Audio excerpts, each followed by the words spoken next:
This is how to crochet corner to corner, or C2C as it's written in the pattern. But to start, we are going to chain 5. Now most patterns say to chain 6, but my personal preference is to chain 5 because it makes the gap smaller.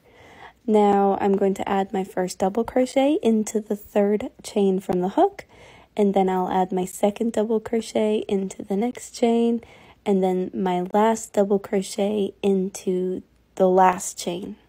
At the end of row 1, we are going to have 3 double crochet plus a chain 2 for our first block, and we are going to work our rows diagonally from here on out.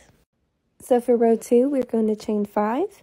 We're going to start every single row like this as long as we're increasing, and then we are going to turn it so that our chain is on the bottom like this, and then we're going to add our first double crochet into the third chain from the hook, and we want a total of 3 double crochet for every single block that we're doing. So I'm going to add 1 more double crochet into each of the next 2 chains, and that'll be the first block of row 2. Now this next part is the part where everybody gets confused. So to connect them, I'm just going to flip it up, and then I'm going to look for the gap between the chain 2 and that double crochet, and I'll just add a slip stitch. And now I have my 2 blocks. Now I'm going to chain 2, and that is going to be part of the next one, and then I'll add 3 double crochet into that space between the chain 2 and that double crochet. That is also why I prefer to do a chain 2 instead of a chain 3, which is what most patterns say, because if you chain 3, you have a bigger gap, and you can actually see the gap after a while. So for row 3, we're going to start just like we did for row 2. We are going to chain 5, and then we're going to add our 3 double crochet, and we're going to do this for every single row until we're done increasing. Corner to corner is really hard to explain on paper, which is why I think most people get confused with it, but I think once you see it done close up like this, it's a lot easier to visualize. But the most important thing to keep in mind is that every single block is going to have a chain 2 and 3 double crochet. So the chain 2 is going to be where you're going to work your next block around. So all that's going to show up is the 3 double crochets. And technically that is why the patterns always say to do 3 chains, because you're supposed to have 1 chain per double crochet. But my chains are a little bit looser, and to me 2 chains is just as good. Now you're going to continue increasing until you reach the length and the width that you're looking for, and that's when you're going to start decreasing. So you can continue working up in one direction but decrease the other side. I don't know if that makes sense, might be too complicated at this point, but if you wanted to make a rectangle, that's how you would do it. You would just round the corner for one side but continue increasing the other, and that's an option. But that's it for row 3. So now we're going to decrease.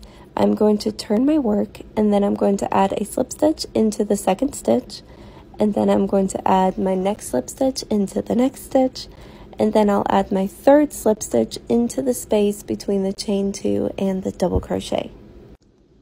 Then I'm going to chain 2, and I'll work my block just like I have been by adding 3 double crochet into or on top of that chain 2 of the other block.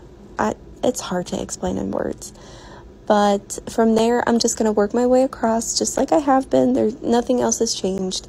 The only difference is that we are not chaining 5 to add that first block.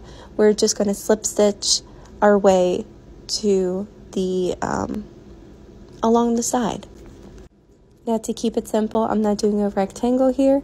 I'm just going to go ahead and finish this row the way you need to make a square. But if you wanted to make a rectangle, you would just continue adding blocks to one side while continuously decreasing the other side.